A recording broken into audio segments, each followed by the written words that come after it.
the Tudors Dynasty podcast.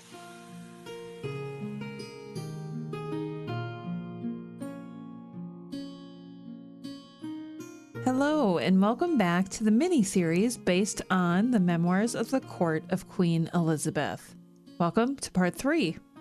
In this episode, you'll learn about Elizabeth's succession issues, Mary Queen of Scots, and the trouble with Catherine Grey and the Earl of Hertford. Buckle up, because this is a fun one.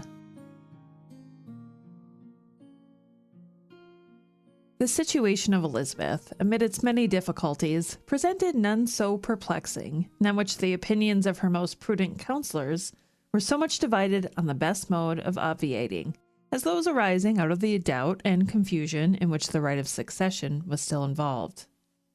Her avowed repugnance to marriage, which was now feared to be insurmountable, kept the minds of men continually busy on this dangerous topic, and she was already incurring the blame of many by the backwardsness which she discovered in designating a successor and causing her choice to be confirmed, as it would readily have been, by the Parliament. But this censure must be regarded as unjust. Even though the jealousy of power had found no entrance into the bosom of Elizabeth, sound policy required her long to deliberate before she formed a decision, and perhaps, whatever that decision might be, forbade her, under present circumstances, to announce it to the world. The title of the Queen of Scots, otherwise unquestionable, was barred by the will of Henry VIII, ratified by an unrepealed Act of Parliament, and nothing less solemn than a fresh act of the whole legislature would have been sufficient to render it perfectly free from objection. And could Elizabeth be in reason expected to take such a step in behalf of a foreign and rival sovereign, professing a religion hostile to her own and that of her people, and one, above all, who had openly pretended a right to the crown preferable to her own, and who was even now exhausting the whole art and intrigue to undermine and supplant her? On the other hand, to confirm the exclusion of the Scottish line and adopt as her successor the representative of that of Suffolk appeared neither safe nor equitable. The testamentary disposition of Henry had evidently been dictated by caprice and resentment, and the title of Mary was nevertheless held sacred and indisputable, not only by all of the Catholics, but by the partisans of strict hereditary right in general, and by all who duly appreciated the benefits which must flow from a union of the English and Scottish scepters. To inflict a mortal injury on Mary might be as dangerous as to give her importance by an express law establishing her claims, and against any perils in which Elizabeth might thus involve herself, the House of Suffolk could afford her no accession of strength, since their allegiance, all they had to offer, was hers already. The Lady Catherine Grey, the heiress of this house, might indeed have been united in marriage to some Protestant prince, whose power would have acted as a counterpoise to that of Scotland. But a secret and reluctant persuasion that the real right was with the Scottish line constantly operated on the mind of Elizabeth, so far as to prevent her from taking any step towards the advancement of the rival family. And the unfortunate Lady Catherine was doomed to undergo all the restraints, the persecutions, and the sufferings, which in that age formed the melancholy appendage of the younger branches of the royal race, with little participation of the homage or the hopes which some minds would have accepted as an adequate compensation.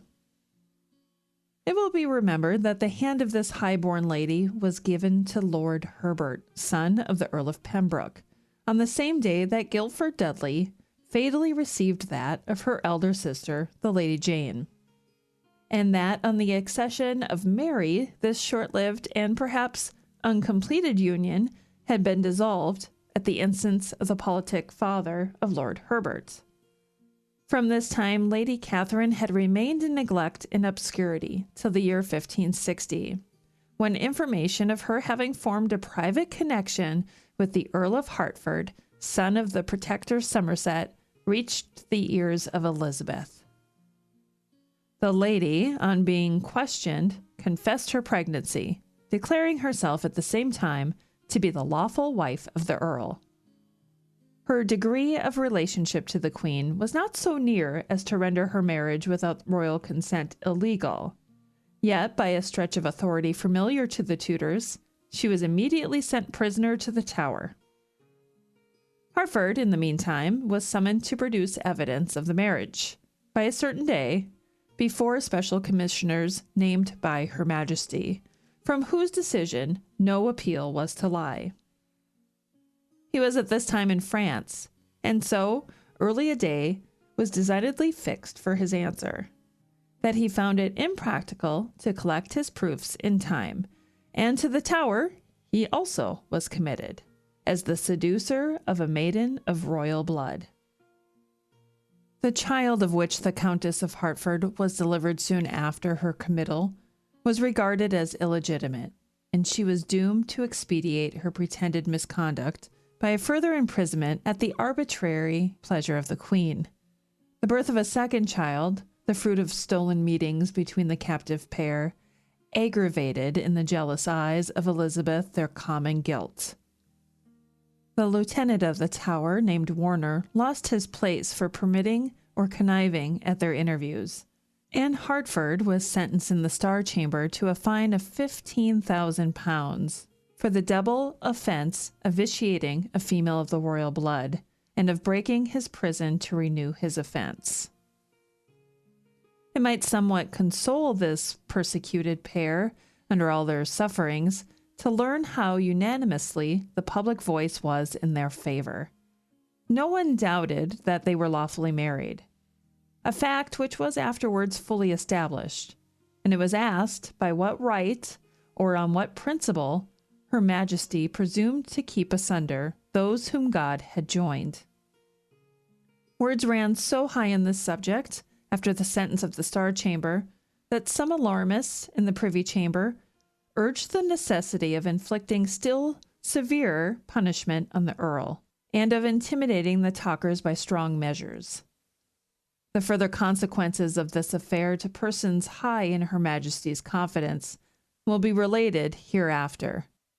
Meantime, it must be recorded, to the eternal disgrace of Elizabeth's character and government, that she barbarously and illegally detained her ill-fated kinswoman, first in the Tower and afterwards in private custody, till the day of her death in January 1567, and that the Earl, her husband, having added to the original offense of marrying a princess, the further presumption of placing upon legal record the proofs of his children's legitimacy, was punished, besides his fine, with an imprisonment of 9 whole years.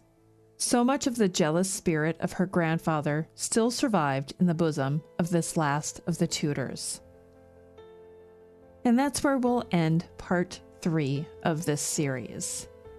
In part 4, we'll continue on with Elizabeth's fascinating story through the eyes of Lucy Aikin and Memoirs of the Court of Queen Elizabeth. Thanks for listening to this episode of the Tudors Dynasty Podcast. You can follow and support the Tudors Dynasty Podcast on Facebook, Twitter, Instagram, and Patreon at Tudors Dynasty. Thank you so much for listening. If you love what you hear in this podcast, please consider becoming a patron on Patreon. Patrons receive commercial-free episodes, early releases, exclusive content, and more. Head over to patreon.com/tudorsdynasty to check out the options available.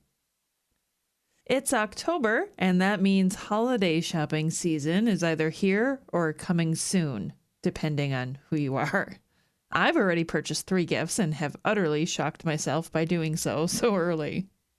Anyway, did you know that I have a merchandise shop? I do.